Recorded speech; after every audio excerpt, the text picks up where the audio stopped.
Hola, buenas tardes y bienvenidos a este viernes de debate, a esta conversación que vamos a mantener en este ratito, en esta tarde del viernes. El título que le hemos puesto hoy a este encuentro es Fase 1, recuperar las calles para que la crisis la paguen los capitalistas.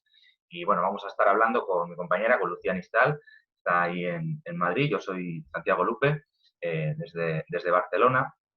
Y bueno, quería comenzar hoy porque hacemos este encuentro un día después de que las noticias ayer volviéramos a ver movilizaciones, manifestaciones, pero que son bastante diferentes de las movilizaciones que llenaron los telediarios, y los diarios digitales, los periódicos en la semana pasada. Podríamos decir que esta semana empieza con una frase que es: la calle no es suya, ¿no? A Fraga le gustaba, cuando era ministro de Gobernación en 1976, ¿no?, en contra de las movilizaciones de la juventud, de la clase trabajadora que se viven después de la muerte de Franco, no dijo aquella sentencia de la calle es mía. Bueno, pues no, la calle no es suya. La semana pasada la noticia eran esas movilizaciones de la derecha, ¿no?, en el barrio de Salamanca, o bueno, la movilización que hicieron el fin de semana con vehículos en muchas capitales de provincia. Esta semana termina con las calles con otro color. Empiezan a ser tomadas por algunos sectores de trabajadores y de trabajadoras que empiezan a dar respuesta, a resistirse a las consecuencias de la crisis económica y social que ya se están haciendo vivir, se están haciendo patentes, no solamente con los fenómenos de crisis social que ya venimos viendo en las últimas semanas o en los meses de confinamiento y de pandemia, sino que empezamos a escuchar noticias de despidos masivos, de anuncios de cierres, y eso está generando, como digo, esas primeras respuestas obreras.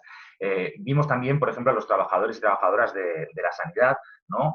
Esos imprescindibles, esos que han recibido el apoyo y los aplausos de cientos de miles. Muchos de esos, la inmensa mayoría de esos aplausos eran sinceros, otros eran aplausos hipócritas, no aquellos que les daban los mismos gobernantes que les habían recortado y les habían obligado a trabajar en condiciones no solamente de precariedad, sino de mucha inseguridad. Pero bueno, hemos visto concentraciones de los sanitarios y las sanitarias en Madrid el lunes, aquí en Barcelona también, el miércoles en diversos hospitales, exigiendo medidas de seguridad para poder trabajar, exigiendo más contratación, exigiendo mejora de las condiciones laborales y exigiendo en definitiva una sanidad pública, 100% pública, y por lo tanto revertir todas las privatizaciones que se han hecho. Y también hemos visto movilizaciones de trabajadores y trabajadoras de empresas, ¿no?, de la industria y de grandes servicios, a los cuales se les están comunicando despidos masivos. Hemos visto el caso del call center en Sevilla, un call center donde van a despedir a más de 100 trabajadores y trabajadoras, o los dos conflictos que están llenando hoy las portadas de los periódicos y los telediarios, ¿no?, como es el caso de Alcoa, en Lugo, una fábrica de aluminio que ha anunciado su cierre y que va a dejar a más de 500 trabajadores en la calle, o aquí en Barcelona, la Nissan, ¿no?, una gran empresa del automóvil que emplea directamente a 3.000 trabajadores, que emplea indirectamente a unos 25.000 más, es decir, cerca de 30.000 trabajadores y trabajadoras que dependen de esta multinacional, y que ayer anunció el cierre. Una noticia que no cayó de sorpresa, los trabajadores y trabajadoras lo venían, se la esperaban, o digamos que era una noticia que se venía anunciando, contra la cual se habían puesto en huelga indefinida en una de las 3 plantas que tienen aquí en Barcelona, en Montcada, desde comienzos del mes de mayo.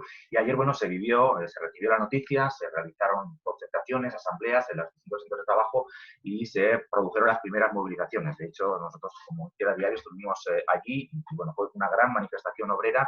En el caso de la zona franca fueron cerca de entre 1.500 y 2.000 trabajadores que marcharon desde la fábrica haciendo cortes de carretera hasta llegar a la Gran Vía de Hospitalet. Así que, bueno, vemos que el lema con el que habíamos titulado este encuentro, esta charla, empieza un poco a tomar cuerpo, ¿no?, en sectores de trabajadores y trabajadoras que empiezan a plantarse contra los cierres y los despidos.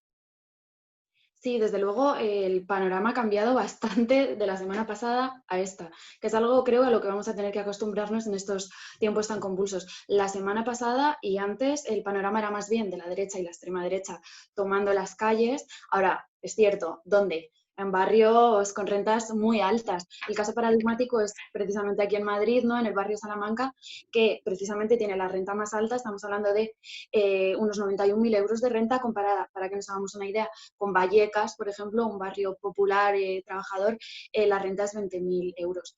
Además, como la gestión del coronavirus sí que entiende de clases, estos expresaban que en el barrio de Salamanca los contagios eran 7 u 8 veces mayores que en los barrios populares, como Vallecas. Bueno, pues era aquí, sobre todo, especialmente, donde estaba saliendo esta extrema derecha envuelta en la bandera de España, ¿no? Que ahí hubo todo un debate un poco difícil de entender por algunos, ¿no? De si defender esa bandera que es monárquica, que es totalmente indefendible. Bueno, se envolvían en la bandera pidiendo libertad. ¿Para qué? Para explotarnos cuanto antes. Lo único que atendían era sus beneficios, ¿no? Y a la urgencia de volver a generar beneficios a nuestra costa sin importar demasiado o nada las medidas de seguridad de los trabajadores y trabajadoras.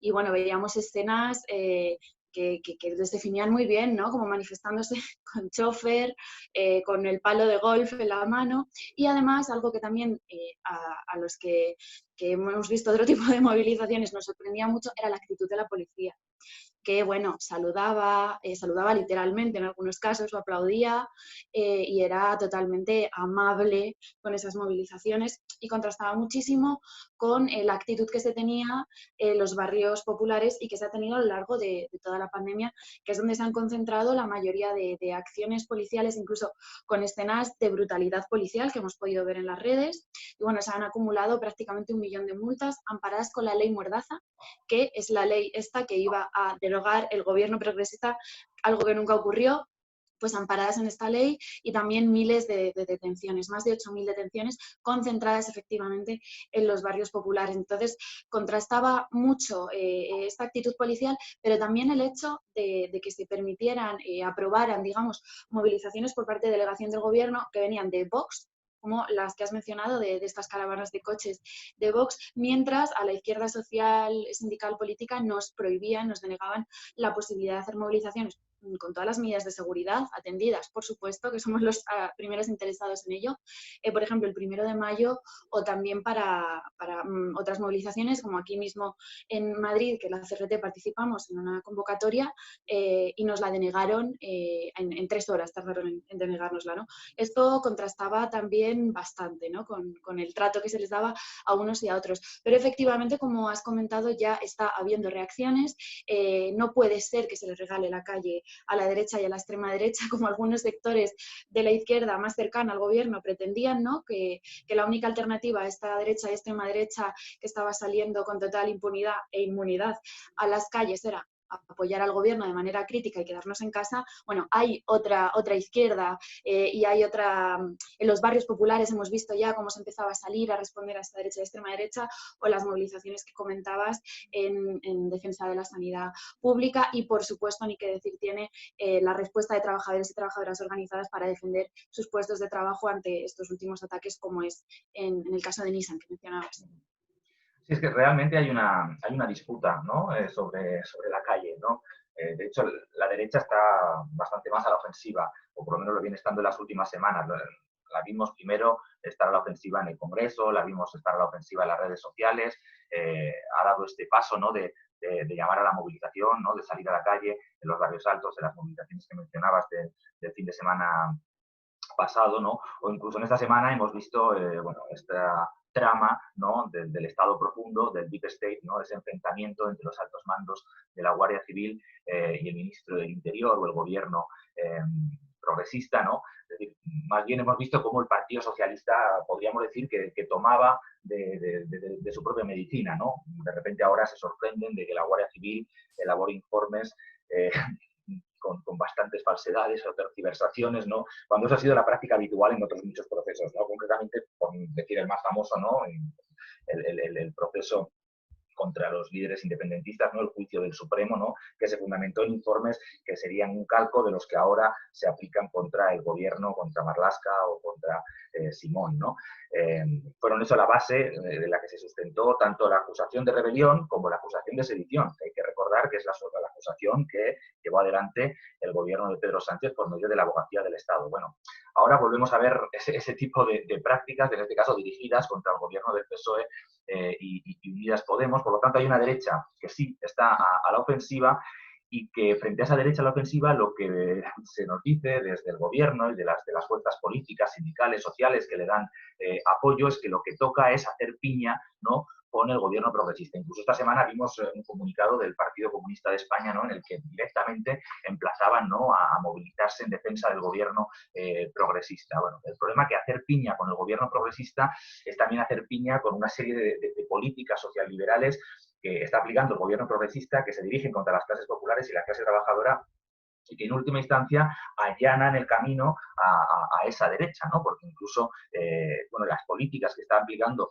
el gobierno del PSOE y Unidas Podemos le permiten a la extrema derecha tomar de manera demagógica algunas reivindicaciones. A mí me escandaliza o me asusta mucho que los sindicatos guarden un pavoroso silencio, las direcciones sindicales, ante los miles y cientos de miles de trabajadores que no han cobrado el ERTE, y que sea Vox, precisamente, la que tome esa bandera demagógicamente, obviamente, no porque defienda los intereses de los trabajadores y trabajadoras, pero sí que, bueno, de manera demagógica toma la cuestión de los ERTES. O me escandaliza que en el caso, por ejemplo, de Nissan, escuchar a Abascal hablando en contra del cierre de Nissan en el Congreso, ¿no?, y dándole una salida reaccionaria, ¿no?, diciendo que el problema es que hay que seguir dando manga ancha a las multinacionales del automóvil, ¿no?, para que sigan desarrollando una industria totalmente contaminante. Pero el problema es que si se hace piña con el gobierno progresista y por lo tanto se avalan todas esas políticas, el terreno que queda para la oposición al gobierno se lo queda libre la derecha, ¿no? Y es lo que está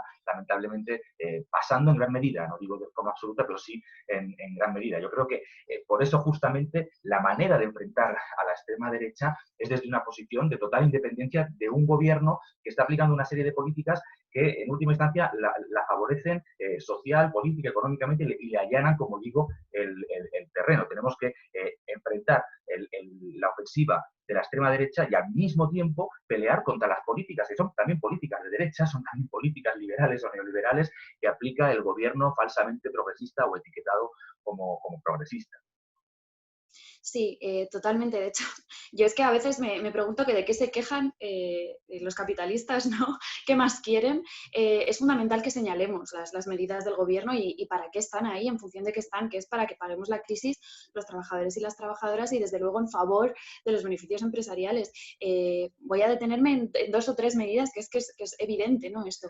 Por ejemplo, una de las primeras medidas que lanzaron fue ofrecerle a la banca 100.000 millones en avales, o sea, una especie de rescate preventivo de la banca, en la que además la banca puede especular con los intereses y generarse más beneficios, y que además ahí estamos todos de aval, en realidad, para pagar entre todos la cuenta cuando llegue la morosidad, que es algo además que ya conocemos, ¿no? Es algo que ya conocemos de la crisis anterior y el rescate salvaje a la banca. Otra medida que además fue defendida como si fuera en favor de la clase trabajadora y una medida social prácticamente, es la de los ERTES, precisamente, firmada con el gobierno, la patronal y la burocracia sindical de la mano, y que lo que era al final es las empresas se ahorran el salario, los trabajadores y trabajadoras ven su salario reducido a un 70%, que en muchos casos es un salario de miseria, que no llega para llegar a final de mes, y bueno, ¿quién paga además eso? Una vez más, entre todos, ¿no? Las empresas que han estado años haciendo beneficios millonarios a nuestra costa no ponen un céntimo. Y a mí me hacía gracia, ¿no?, lo de esto salimos entre todos menos los grandes empresarios, las grandes fortunas y las grandes empresas, ¿no? Luego ha habido otra cuestión bochornosa estos días, que ha sido el quiero y no quiero con la derogación de la reforma laboral. Esa que además decían hace mucho, que ya casi se nos ha olvidado que iban a derogar, por supuesto la del PP, la del PSOE ni se toca, ni el resto de legislación que es totalmente en contra de la clase trabajadora, ¿no?, y que ha ido empeorando nuestras condiciones. Solo la reforma laboral del PP, que bueno, dijeron que la iban a derogar porque llegaron a este acuerdo con Bildu para prorrogar el estado de alarma, y bueno, también tardaron, les costó nada, un par de horas, 3, en decir que no, que era broma, que no se deroga la reforma laboral. Incluso hay que señalar que Yolanda Díaz llegó a decir que era una irresponsabilidad derogar la reforma laboral. No es ya solo Nadia Calviño, que por supuesto atiende a los intereses que atiende, ¿no?, que fue candidata a dirigir el FMI, sino de conjunto este gobierno lo dejó muy claro.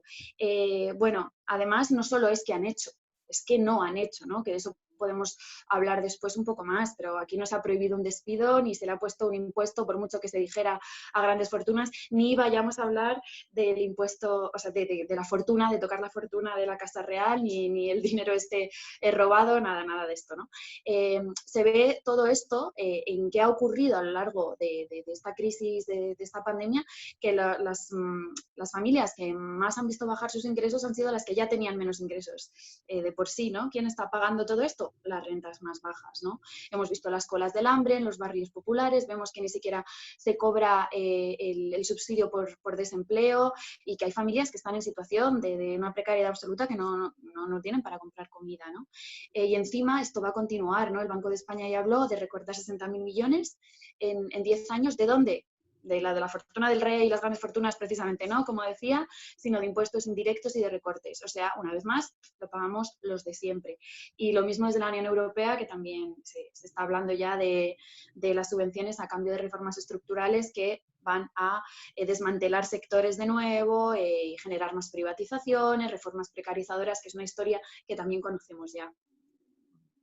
Sí, incluso esto que decías último de la Unión Europea, nos están vendiendo esa idea, ¿no?, de que se trata de subvenciones a fondo perdido, y bueno, eso es una parte, pero de los miles de millones que en teoría le tocan a España, hay más de 60.000 millones que irán directamente para el rescate de grandes empresas que son en forma de crédito. Yo quiero recordar que 60.000 millones son los miles de millones de dinero público que ya se emplearon para otro rescate hace unos años, que fue el rescate de la banca, y que todavía no los hemos visto. Es decir, va a haber muchos millones en subvenciones a fondo perdido para las grandes empresas y también muchos millones que terminaremos pagando todos nosotros por medio de los futuros ajustes en forma de crédito, ¿no?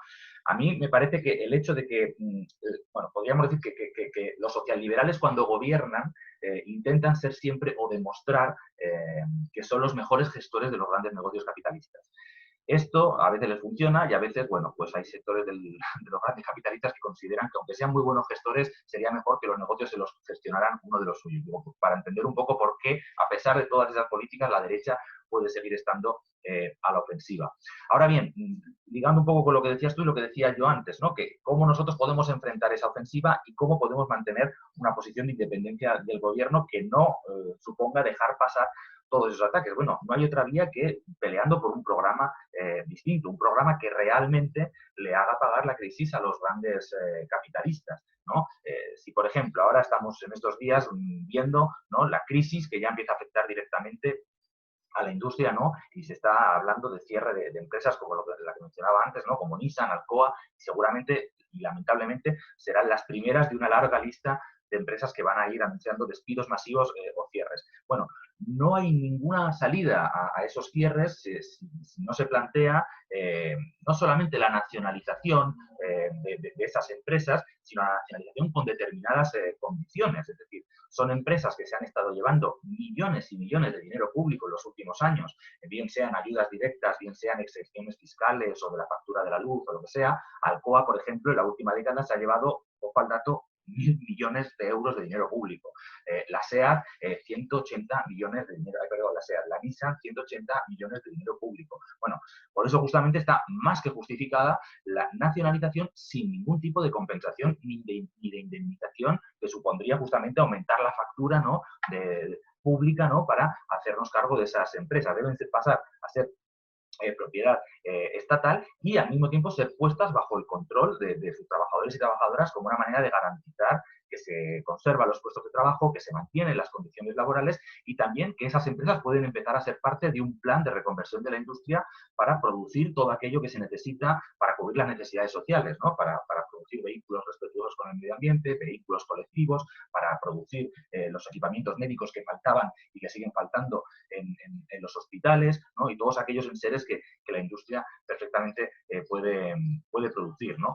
Otras medidas también fundamentales, las mencionabas tú ahora mismo, ¿no?, la idea de quién paga la factura de todo esto, quién paga la caída en cotizaciones, quién sostiene las pensiones, quién puede pagar una renta de cuarentena realmente digna y no esa renta que han aprobado hoy y que condena a subsistir en la miseria a cientos de miles de personas que han quedado sin ingresos. Bueno, ahí es donde entra la cuestión de los impuestos a las grandes fortunas, a las grandes empresas, a la banca.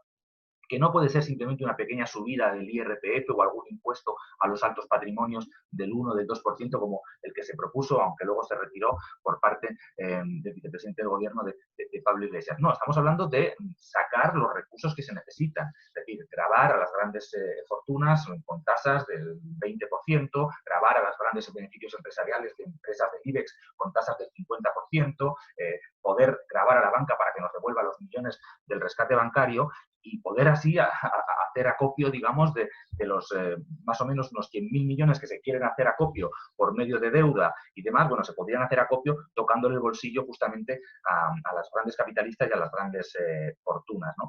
U otras medidas que son esenciales para rescatar no a las grandes empresas, sino a las familias que se van a ver abocadas a la ruina, que van a perder su casa, o a los pequeños comerciantes o pequeños productores que también están siendo abocados a la ruina, ¿no? Esos cientos de miles de autónomos que están quebrando. Medidas como, por ejemplo, nacionalizar todo el sistema financiero, la banca, para poder condonar los créditos a las familias y a los pequeños productores y facilitar crédito barato para que no tengan que quebrar. Es decir, necesitamos no solamente no aceptar o no dejar pasar el programa de rescate de los capitalistas que está proponiendo el gobierno, sino oponerle un programa donde abiertamente se diga que esta crisis no la vamos a pagar nosotros, no la queremos pagar la clase trabajadora y los sectores populares, sino que queremos que la paguen los grandes capitalistas tocándole los beneficios y sus intereses, ¿no? Sí, este debería ser el programa con el que retomar las calles, ¿no? Un programa para que no paguemos la crisis los de siempre, que es lo que están intentando, contra estas burocracias sindicales que están siendo conniventes con todas estas medidas, por la autoorganización. Es el momento de que la izquierda social y política nos pongamos a la ofensiva, ¿no? Junto a la clase trabajadora y todos los sectores populares. Y además, no partimos de la nada, quiero decir, desde el comienzo de estas medidas, desde el comienzo de los ERTES, cuando obligaban a trabajar estos servicios esenciales sin medidas de seguridad, ya había paros, había huelgas salvajes, ¿no? Incluso de negarse a trabajar sin seguridad, la fábrica de Mercedes, en Airbus, por hablar del Estado español, ¿no? que fue algo internacional. Hoy, por supuesto, tenemos que hablar de Nissan, ¿no? De la movilización de los trabajadores y trabajadoras de Nissan que estamos mencionando, que bueno, están luchando para defender sus puestos de trabajo. Y otras muchas, ¿no? Evisa en Gijón también, por ejemplo, que tiene a 4 trabajadores encerrados en huelga de hambre también contra los despidos. Y además es algo, como decía, internacional, que estamos viendo ya movilizaciones y autoorganización de trabajadores y trabajadoras con este tipo de programa, ¿no? Para que no paguen la crisis los trabajadores.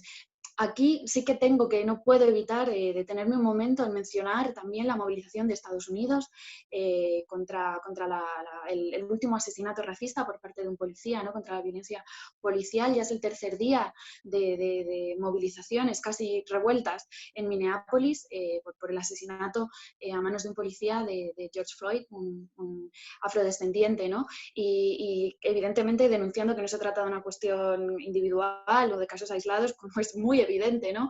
Sino que se trata de una cuestión estructural, de racismo estructural, como vienen denunciando nuestros compañeros de Left Voice, que también llaman precisamente a la clase trabajadora, a todos los trabajadores sanitarios que han estado en primera línea durante toda la pandemia, a sumarse, ¿no? A las movilizaciones y en contra de esta institución que está ahí para defender los intereses de los capitalistas y bueno, que es profundamente racista, ¿no? Más allá de esto que no podía dejar de mencionar, bueno, hay ejemplos a nivel internacional de movilizaciones y autoorganización de trabajadores y trabajadoras. Por ejemplo, en Argentina, hoy mismo se movilizan los jóvenes precarios y precarias, que lo cubriremos desde Izquierda Diario, ahí podéis seguirlo, que ya se movilizaron anteriormente, que han organizado asambleas por todo el país en las que decidieron la movilización de hoy. Contra estos salarios de miseria, precarios, contra las rebajas salariales, además, que también están continuando durante toda esta pandemia, y eso que les llaman héroes y demás, ¿no? Y mientras rebajan el salario, contra los despidos por un salario de emergencia, ¿no? Una renta, digamos, de emergencia, etcétera, ¿no? Y otro caso también de trabajadores muy precarios, ¿no? Se ha visto en Italia. Los inmigrantes que trabajan en el campo, cómo se están organizando y se están movilizando con mucha fuerza además, y organizaron un día de huelga en el que se paró el trabajo en el campo, y es contra el decreto de regularización del gobierno, que aquí ni se plantea el decreto de un decreto de regularización. Aquí dice el ministro Escrivá que la ley no lo permite y que no se puede regularizar a los migrantes, ¿no? Bueno, allí sí se ha hecho, pero es ridículo porque deja fuera a todos los que no tienen contrato, que son muchísimos, como sabemos todos y todas, y se están movilizando contra esa medida que es totalmente insuficiente y que además ni siquiera va a atacar las condiciones de trabajo precarias, y me quedo corta al llamarlas precarias, ¿no? Y es algo que aquí también ocurre y que también hay que denunciar y que hay que pensar. Bueno, algunos decían que era irresponsable, ¿no? Salir ahora a movilizarse, etcétera. Lo irresponsable es no salir. Lo irresponsable es dejar que sigan elaborando medidas que vayan en contra de las mayorías populares de la clase trabajadora, es que continúen los despidos, que cada vez más familias se queden en una situación de miseria e incluso de hambre. Eso es lo irresponsable, ¿no? Y yo creo que es un reto al que tenemos que responder la izquierda social y política, ponernos a la ofensiva por la movilización, por la autoorganización, tomar las calles, no dejarles las calles y no dejarles la oposición a la derecha y a la extrema derecha, y salir de manera totalmente independiente del gobierno y, bueno, de manera valiente. Tenemos que salir a la calle porque si no van a ser otros los que van a salir y van a tomar de manera totalmente hipócrita este descontento, ¿no? Como ya señalabas tú antes. Claro, ahí hay una pelea también, ¿no? Porque incluso yo soy optimista porque de hecho lo estamos viendo, ¿no? Ante los ataques que se están viviendo, va a haber fenómenos de lucha, va a haber fenómenos de resistencia, pero también es verdad que hay agentes que directamente trabajan para que eso no suceda, ¿no? O para que eso se mantenga en un nivel determinado, las luchas queden aisladas, conducidas a la derrota. Tú mencionabas ahí el principal de ellos, ¿no? Que encima aquí en el Estado español los vemos operar perfectamente, ¿no? Que es la burocracia sindical. Y cómo, por tanto, hace falta una izquierda que se plante, digamos, para pelear contra esos obstáculos, ¿no? Que son la burocracia sindical, pero también esa izquierda reformista, ¿no? Que hoy está incluso en el gobierno, está en el Consejo de Ministros y Ministras, ¿no?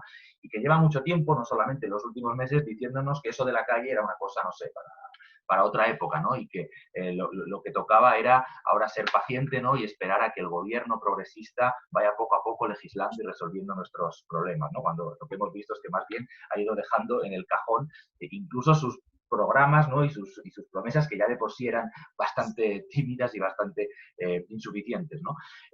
Y eso nos lleva un poco a la reflexión de, bueno, cómo llegamos también, con qué izquierda llegamos también a esta nueva crisis. Nosotros venimos de un ciclo anterior, ¿no? Que podríamos decir que comenzó con la crisis económica anterior y sobre todo a partir del surgimiento del 15M, del movimiento de los indignados, ¿no? Donde lo que hemos visto ha sido una época en la que realmente se instauró una ilusión bastante hegemónica o con bastante peso en la izquierda, no solamente en la que hoy está en el gobierno, sino en buena parte de la izquierda política y social, ¿no? De que, bueno, la vía para conseguir esas transformaciones sociales o para conseguir incluso revertir los ataques y los retrocesos de la década de crisis era por medio de, bueno, acceder a la gestión del Estado, ¿no? En sus diferentes ámbitos, ¿no? El ámbito municipal, que es donde se hicieron las primeras experiencias de gobiernos progresistas, ¿no? Entre comillas, ¿no? Los gobiernos del cambio, que terminaron gobernando de una manera muy similar a lo que habían sido los gobiernos socialliberales en el ámbito municipal en las décadas anteriores, pagando la deuda, manteniendo los servicios privatizados, enfrentándose a los sectores de trabajadores cuando se movilizaban o persiguiendo, ¿no? Con un despliegue de racismo institucional como el que vemos aquí en Barcelona sistemáticamente contra los vendedores ambulantes o los manteros, ¿no? Y ahora lo estamos viendo ese cogobierno nada menos que a nivel del Estado, ¿no? Entonces yo creo que ahí ha habido un problema importantísimo, ¿no? Que es que al quedar la izquierda muy subordinada a esa ilusión de la gestión de lo posible, eso ha sido un elemento que nos ha hecho llegar peor preparados a este momento, ¿no? Peor preparados porque lo que se necesita hoy es una izquierda que rompa definitivamente con esa ilusión que se ha demostrado fracasada, no solamente en la historia, sino en la historia reciente, ¿no? En el gobierno de Tsipras, en Grecia, en los ayuntamientos del cambio, o ahora en el gobierno progresista, y que apueste por una izquierda que realmente ponga en el centro el desarrollo de la movilización, de la autoorganización, la pelea por un programa anticapitalista y un concepto político clave que parece olvidado para buena parte de la izquierda del Estado español, que es la independencia política de los gobiernos y de los partidos que gobiernan fundamentalmente para defender lo que decíamos antes, ¿no? Para ser los gestores de los negocios capitalistas, ¿no? Yo creo que la construcción de esa izquierda, que la tendremos que hacer al mismo tiempo que damos la pelea, es una tarea de primer orden en este momento. Sí, aquí es importante también pensar el papel que ha jugado Anticapitalistas, por ejemplo, ¿no? En todo esto, que Anticapitalistas ha sido parte fundamental de la fundación de Podemos y que además ha formado parte y forma en algunos casos de los ayuntamientos del cambio que, como mencionabas, bueno, han supuesto toda una adaptación a la política burguesa, si quieres, ¿no? Al régimen burgués, y que no cuestionaban constantemente y no denunciaban constantemente que sin tomar el poder en el Estado no se podía hacer nada. E incluso esto, diciendo que pagaban la deuda más rápida que el gobierno del PP, como escuchábamos aquí, ¿no? Es bastante significativo. Bueno, Anticapitalistas, que ha ido rompiendo, digamos, paulatinamente, hace poco anunció la separación total de Podemos. Ahí vimos la despedida más que amistosa, por ejemplo, de Teresa Rodríguez con Pablo Iglesias, que bueno, no es solo simbólico, pero tiene un contenido, ¿no? Y bueno, esta ruptura se ha hecho, yo creo, sin un balance profundo, porque de alguna manera el balance era que Podemos había abandonado el proyecto de los comienzos, ¿no? Que ya no era el Podemos del principio.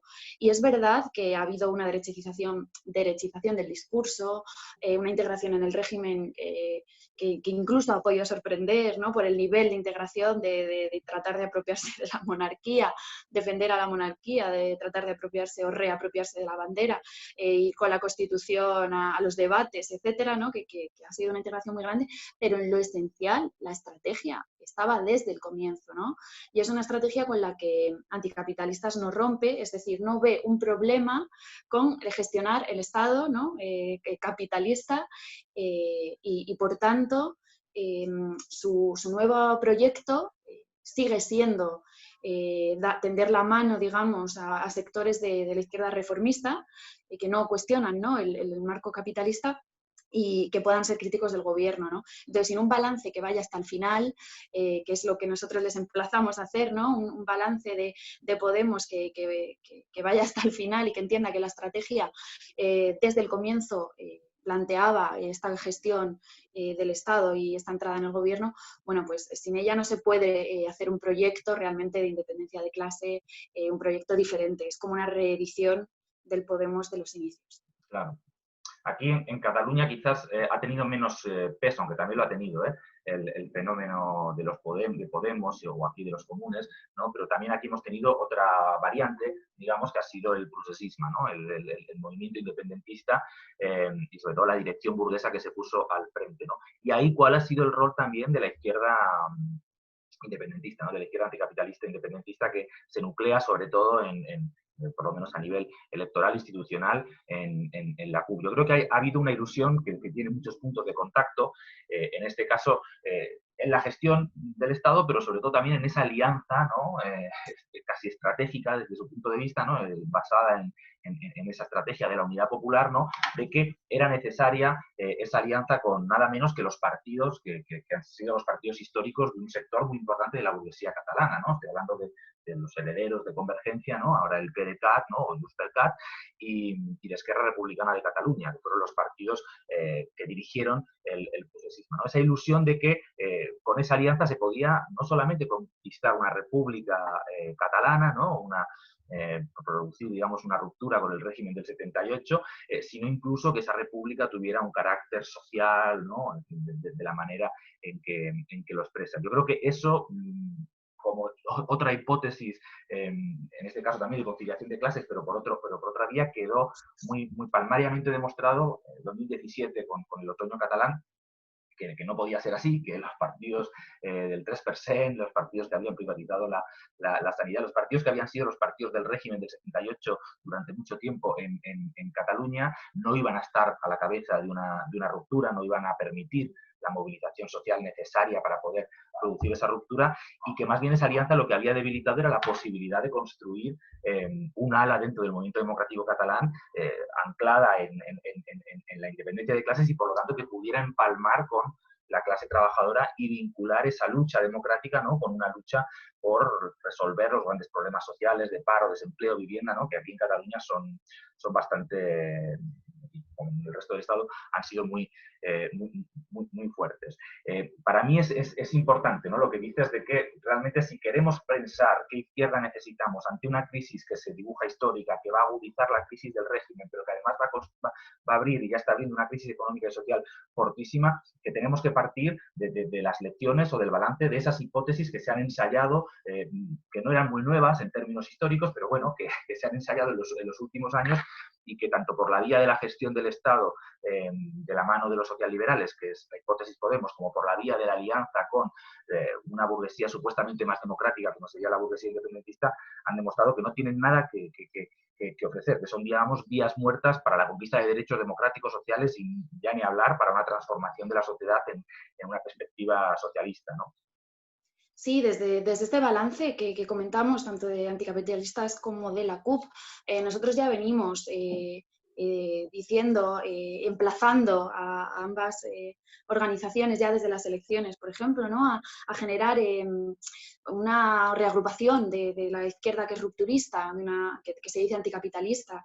Y hoy en día, hoy en este momento, en este contexto, es más urgente que nunca trabajar y avanzar en esa reagrupación de la izquierda, que es una izquierda que valiente, ¿no?, que se enfrente a este régimen, que no apoye al mal menor, y que de verdad pelee porque no descargue la crisis sobre los trabajadores y sobre las trabajadoras. En ese sentido, creemos, por ejemplo, que la ruptura de anticapitalistas con Podemos debería y podría ser un comienzo para avanzar en este sentido, en vez de reeditar el proyecto de los inicios, ¿no?, y poner la militancia anticapitalistas a favorecer y a participar en la movilización, ¿no?, y en la autoorganización.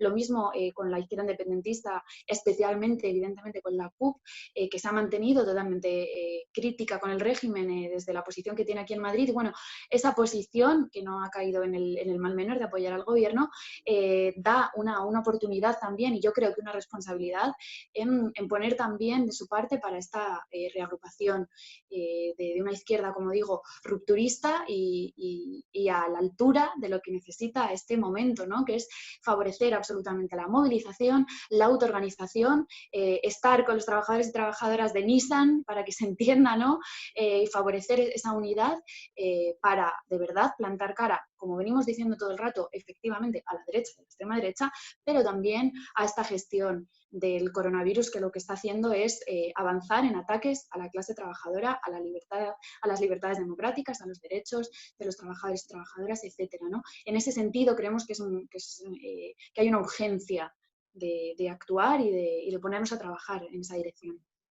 Sí, fíjate, por ejemplo, sería muy progresivo, ¿no?, que ahora mismo, en un momento en el que se está debatiendo el cómo enfrentar la crisis económica que afecta fundamentalmente a muchas empresas y a muchos sectores, pero también particularmente a la industria, sería muy progresivo que hoy, por ejemplo, la CUP, que tiene posiciones parlamentarias tanto en el Congreso como en el Parlamento, se pusiera a la cabeza de la exigencia de la nacionalización de Alcoa, de Nissan, ¿no?, con condiciones como la no indemnización, ponerlas bajo control obrero, que sean parte de esa reconversión de la que hablábamos antes, ¿no? Y yo creo que eso podría nuclear en gran medida a aquellos sectores de la izquierda política, pero incluso también de la izquierda sindical o social, que quieran pelear por una perspectiva anticapitalista, ¿no?, para hacerle, en una cuestión concreta, como es la lucha contra los cierres de las empresas, pagar la crisis a los capitalistas. Yo creo que todo paso en ese sentido para mí sería progresivo, ¿no?, y permitiría justamente el poner al servicio del desarrollo de la movilización, de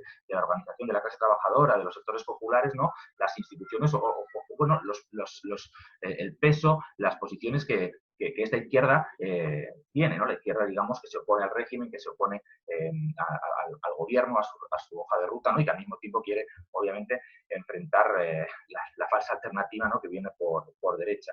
Nosotros, además, desde la CRT también estamos planteándole a otras organizaciones, ¿no?, a izquierda anticapitalista revolucionaria, izquierda revolucionaria, lucha internacionalista, corriente roja, ¿no?, organizaciones que también vienen de nuestra misma tradición del marxismo revolucionario, que la situación histórica que se abre es histórica en términos mayúsculos, ¿no? O sea, que estamos ante una crisis del capitalismo que no solamente en el Estado español, sino a nivel internacional está generando una situación terriblemente convulsa a nivel mundial, que lo que están anunciando es una perspectiva económica que se va a parecer más a la década de los años 30 que a la crisis anterior, ¿no? Que a la de al año 2008, y que eso sin duda va a volver a generar no solamente movilización social en general, sino que puede volver a abrir situaciones realmente donde volvamos a ver revueltas o incluso situaciones revolucionarias en Europa Central y en los países afectados y más golpeados por esta crisis. De hecho, venimos de un ciclo de movilizaciones antes del coronavirus, ¿no? Donde vimos situaciones así en Chile, ¿no? Las movilizaciones, la situación que se abrió en Chile justo antes de la pandemia, desde finales de 2019, o aquí más cerca, en Francia, ¿no? Con la gran huelga general de transporte, ¿no? Que duró varios meses en contra de la reforma jubilatoria de Macron.